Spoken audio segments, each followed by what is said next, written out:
You witness today an age that speaks endlessly of equality yet produces the most profound inequalities in human history.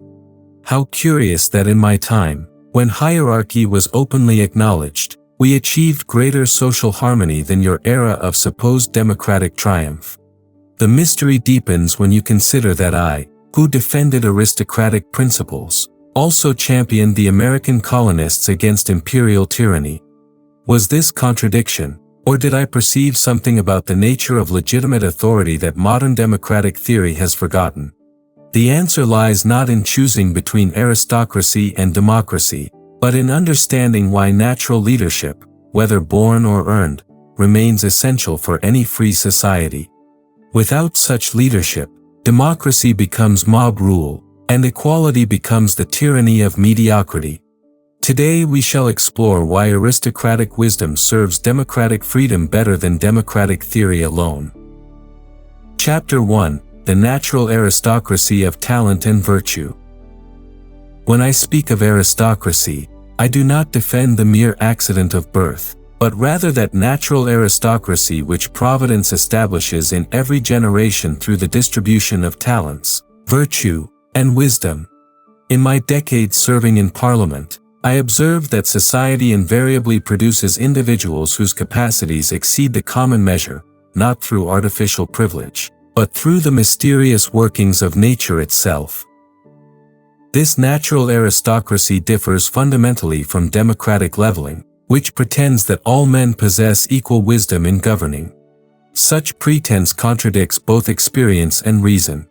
Would you entrust surgery to one who has never studied anatomy, merely because democratic principles demand it?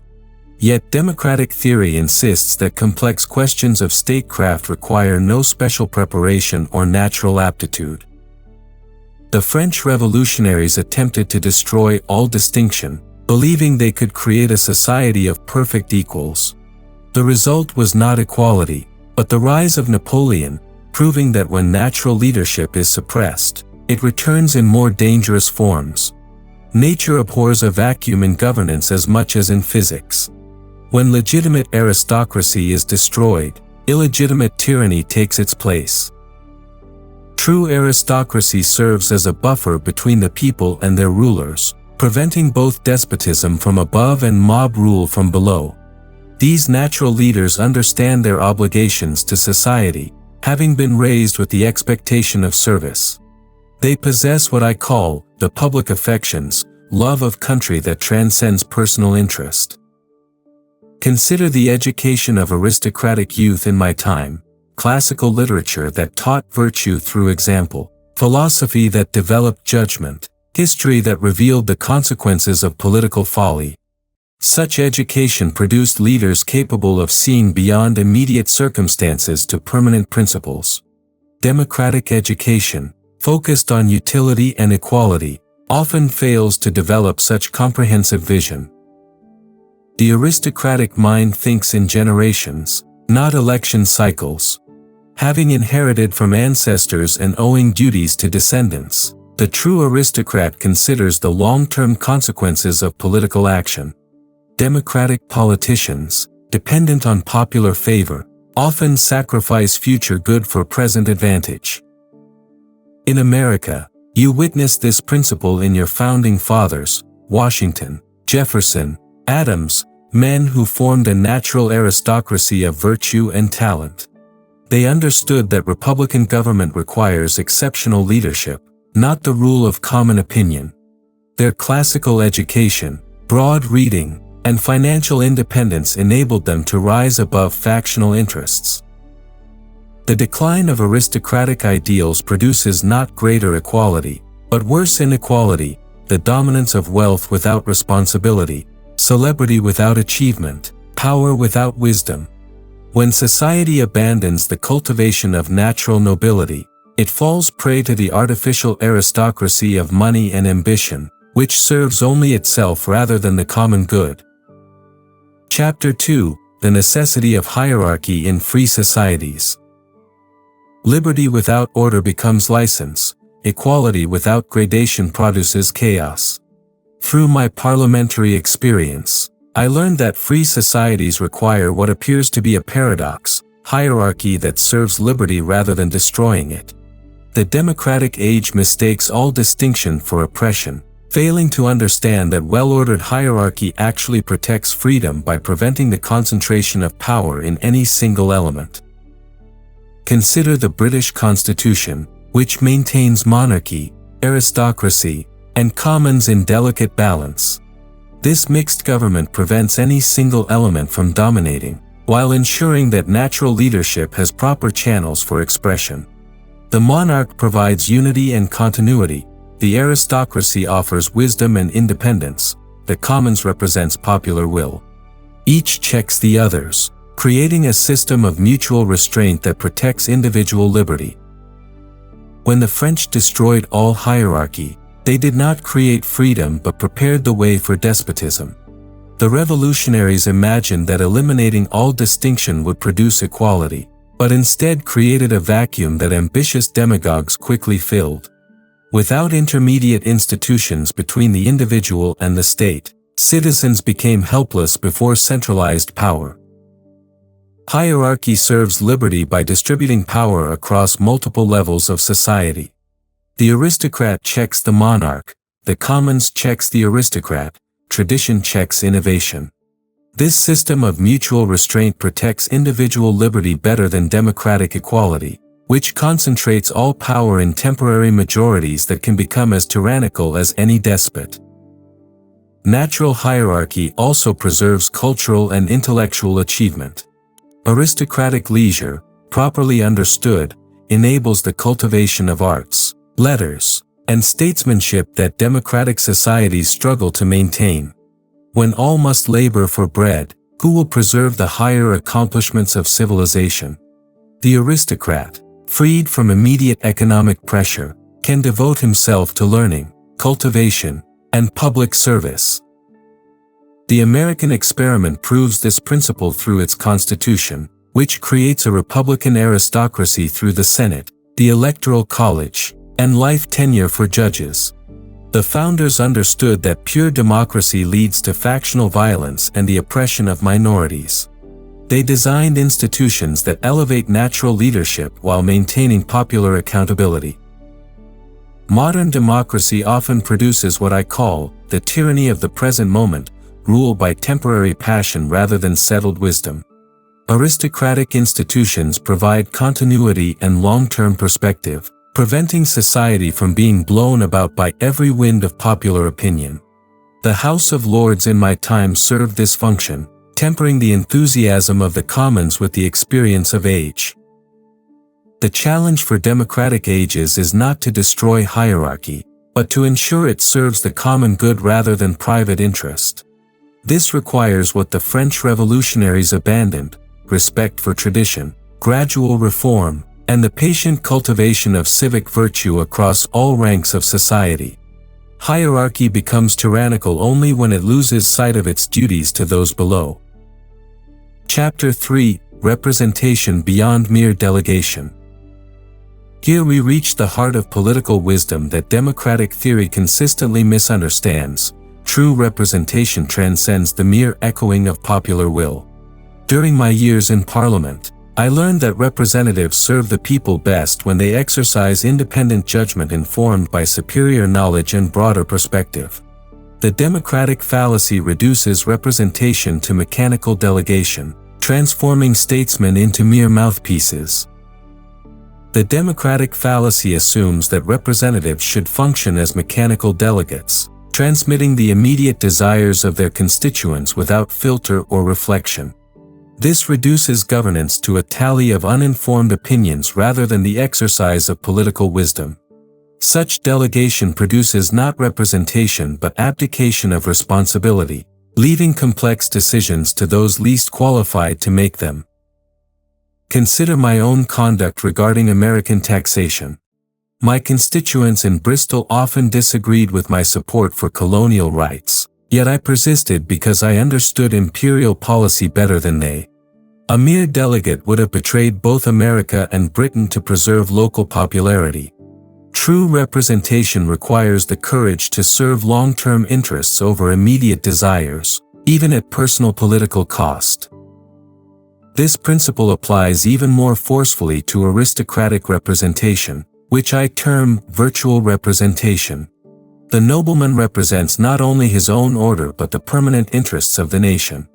His education, leisure for reflection, and freedom from immediate economic pressure enable him to perceive patterns invisible to those absorbed in daily labor. He can see the forest while others see only trees. Virtual representation operates through sympathy and understanding rather than formal election. The aristocrat who truly serves his vocation develops what I call enlarged affections, love of country that encompasses all ranks and conditions. Such representation often proves more effective than democratic election in securing justice for the unrepresented, including future generations who have no voice in current decisions. Your American founders grasped this principle in designing the Senate, whose longer terms and larger constituencies encourage broader perspectives than the more democratic House. They understood that representation requires both popular accountability and aristocratic wisdom. The Senate was intended to be a Republican House of Lords, tempering popular passion with deliberative wisdom. The decline of aristocratic ideals in representation produces politicians who are mere followers of opinion rather than leaders of thought. When representatives abandon independent judgment, democracy becomes ruled by the least informed rather than the wisest. Public opinion polls replace careful deliberation, focus groups substitute for philosophical reflection. True representation requires what I call the statesman's eye, the ability to see beyond immediate circumstances to underlying principles and long-term consequences. This vision develops through classical education, historical study, and practical experience in affairs of state. Democratic societies must cultivate such vision in their leaders, whether through aristocratic institutions or republican alternatives. Chapter 4: Property, Responsibility, and Social Order. Property rights and aristocratic privilege intertwine in ways that democratic theory rarely comprehends. Through decades of observing political economy, I learned that property serves not merely individual interest but social order itself. The aristocratic understanding of property as stewardship rather than mere possession offers wisdom your democratic age desperately needs to prevent both social dissolution and environmental destruction. The French revolutionaries attacked property along with aristocracy, failing to understand that secure property enables the very liberty they claimed to seek. Property provides independence from governmental favor, creating the material foundation for political freedom. Without property, citizens become dependents of the state, however democratically organized. The propertyless man, dependent on others for survival, cannot exercise true political independence. Aristocratic property carries special obligations unknown to democratic individualism. The great landowner serves as trustee for future generations, maintaining estates not for personal consumption but for social continuity. This stewardship ethic contrasts sharply with democratic capitalism's emphasis on immediate gratification and maximum extraction. The aristocrat thinks of his property as a trust to be preserved and improved, not merely consumed. Consider how aristocratic property creates employment, maintains rural communities, and preserves cultural landscapes. The nobleman who views his estate as ancestral trust behaves differently from the entrepreneur who sees land merely as commodity. He maintains old trees, preserves traditional buildings, supports local customs, and employs workers even when machines might prove more efficient. Democratic society's triumph has produced environmental destruction and social atomization that aristocratic stewardship largely prevented. Property concentration in aristocratic hands also serves political liberty by creating centers of power independent of government. When wealth spreads equally across all citizens, no individual possesses sufficient resources to resist tyranny. Aristocratic fortunes provide material backing for political opposition and cultural independence. The great landowner can afford to oppose governmental policy without fear of economic retaliation. The relationship between property and political freedom becomes evident in times of crisis. During the struggle with America, aristocratic landowners provided financial support for opposition movements that men of smaller means could not afford to join. Independent property enables independent political action, while economic dependence produces political servility. The American experience illustrates both the necessity and danger of this principle. Your founding fathers possessed property that enabled their resistance to British tyranny, yet they feared that extreme inequality might threaten republican government. They sought balance between aristocratic independence and democratic accountability, understanding that both propertylessness and excessive concentration of wealth endanger political freedom. Modern democratic societies face the challenge of maintaining property rights while preventing the irresponsible accumulation that aristocratic tradition once regulated through honor and custom. When property loses its social obligations, it becomes mere selfishness rather than social service. The challenge is creating new forms of responsible ownership that serve social continuity without destroying individual initiative. Chapter 5: Religion, Morality, and Natural Order. The democratic assault on aristocracy inevitably extends to established religion, for both represent the principle of authority derived from sources higher than popular will. My parliamentary experience taught me that religion and aristocracy support each other in maintaining that moral order without which political liberty cannot survive. The destruction of either weakens the foundation of free society. Established religion provides the moral foundation that makes aristocratic leadership possible. When nobles understand their authority as derived from divine providence rather than personal merit, they exercise power with proper humility and responsibility. Religion transforms privilege into duty, making aristocracy serve rather than exploit the common good. The religious aristocrat sees himself as God's steward, accountable for his use of power. The French Revolution's attack on both church and nobility proceeded from the same rationalist error, the belief that human reason alone can reorganize society according to abstract principles. The revolutionaries imagined they could maintain morality while destroying its traditional foundations, creating virtue without religion, and authority without transcendent sanction. The result was moral chaos followed by despotic order. Democratic societies face this same temptation, believing they can preserve moral consensus while attacking all sources of authority beyond popular opinion. Yet moral relativism inevitably follows from democratic leveling, for if all opinions are equally valid politically, why should moral judgments claim special status? When everything becomes matter of opinion, nothing can claim authoritative truth. Aristocratic leadership depends upon moral authority that democratic election cannot provide. The nobleman who governs through hereditary right combined with religious duty exercises power differently from the politician who rules through popular favor. Traditional authority encourages long-term thinking and moral restraint that democratic competition often undermines.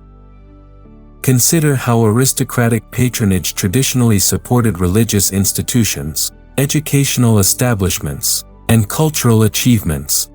The great families endowed churches, founded schools, supported scholars, and maintained libraries that served the entire community. When democratic governments assume these functions, they subject them to political manipulation and popular prejudice that aristocratic independence avoided. Religious establishment also provides shared moral vocabulary necessary for political discourse. When citizens share fundamental beliefs about human nature, moral obligation, and divine justice, they can engage in rational debate about policy. When such consensus dissolves, politics becomes mere struggle for power rather than search for justice. The American founders understood this challenge, seeking to maintain religious influence while avoiding established churches. They recognized that republican government requires virtuous citizens, yet virtue cannot be commanded by law alone. The voluntary principle they adopted depends upon aristocratic leadership in religious communities, ministers, elders, and devoted laymen who shape moral opinion through example and teaching. What democratic ages call progress often represents the destruction of moral and spiritual resources that took centuries to develop. The question facing democratic societies is whether they can maintain the moral foundations of political freedom while rejecting the traditional authorities that once sustained them.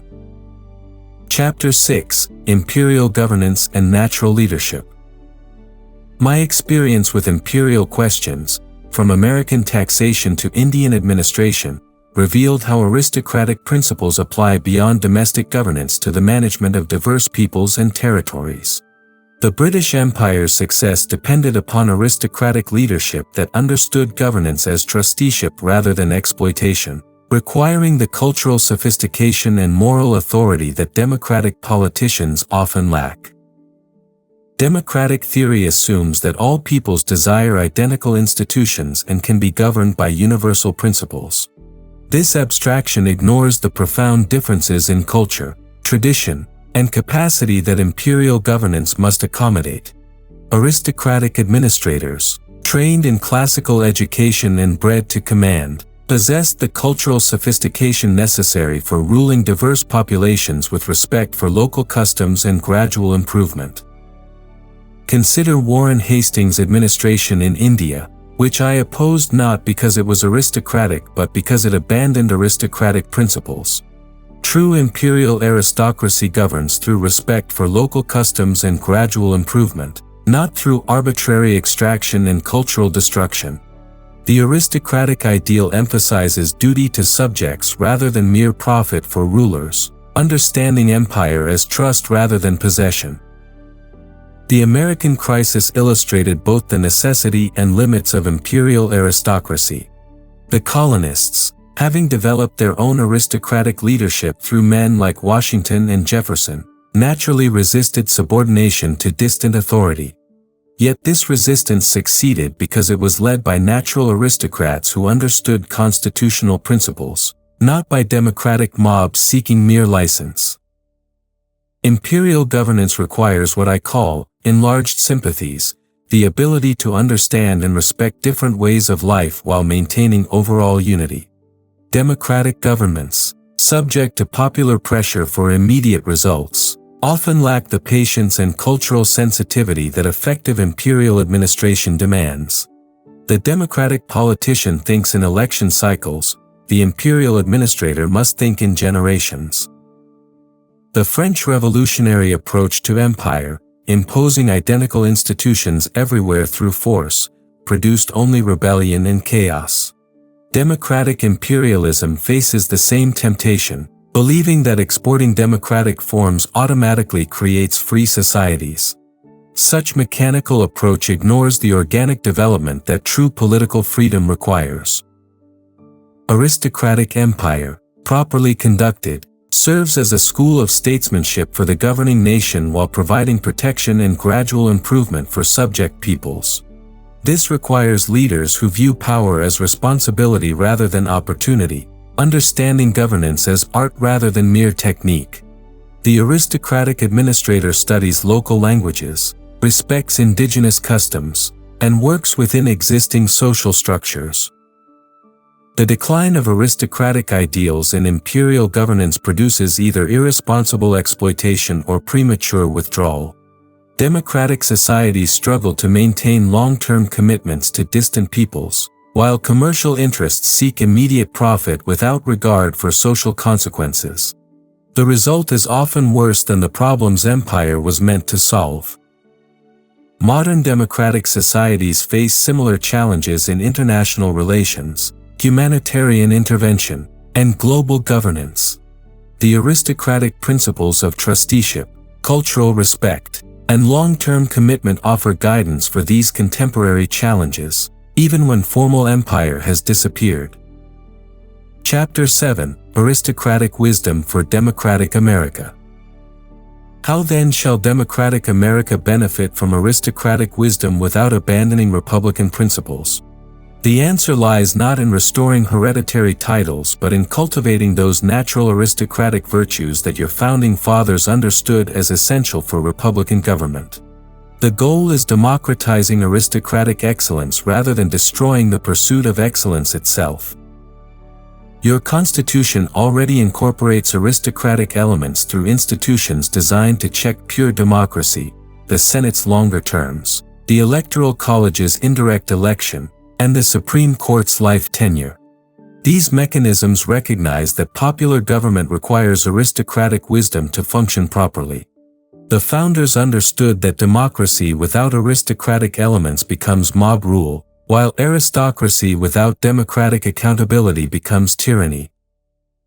The challenge facing modern America is the decline of aristocratic ideals even within democratic institutions. When senators behave like mere delegates rather than statesmen, when presidents court popularity rather than exercise leadership, when judges follow opinion polls rather than constitutional principle, democratic institutions lose their aristocratic character and become instruments of momentary passion rather than deliberative wisdom. American education once cultivated aristocratic virtues through classical learning, moral philosophy, and civic responsibility. The liberal arts curriculum developed judgment, taste, and moral imagination essential for leadership.